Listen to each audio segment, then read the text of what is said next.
দেখো আমার বর আমার হাতে মেহেন্দি করেছে। প্রথমে সেই হাত কাটার মতন করে, যেমন হাতে শিরা কাটে সেরকম করে স্টার্টিংয়ে এরকম এরকম করে 3টে দাগ দিল। তারপর একটা সেই ইয়ে দিয়ে উঠে গেল একটা ফুল, ঠিক আছে। তারপর হাতের মধ্যে কোথায় পাতা লতা গজিয়েছে আমি নিজেও জানি না, ঠিক আছে। তারপর এখানে একটা আঁকিবুকি করে আর্ট করে দিয়েছে। এত আর্টিস্টিক মানুষ আমার বর। কেউ যদি যোগাযোগ করতে চাও এই আর্টিস্টিক মানুষের সাথে, দয়া করে একবার কন্ট্যাক্ট করো, ঠিক আছে। কিচ্ছু লাগবে না, সে বিনামূল্যে গিয়ে এঁকে দিয়ে আসবে। এত সুন্দর হাতের আঁকা। আর এই আর্টিস্ট হলো ইনি আর্টিস্ট।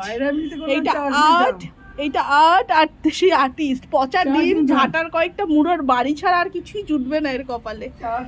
এত সুন্দর এঁকেছে পাতা লতা, আমার জীবনটা ধন্য হয়ে গেল। এত সুন্দর যে যে আঁকাতে চাও কন্ট্যাক্ট করো, কেমন।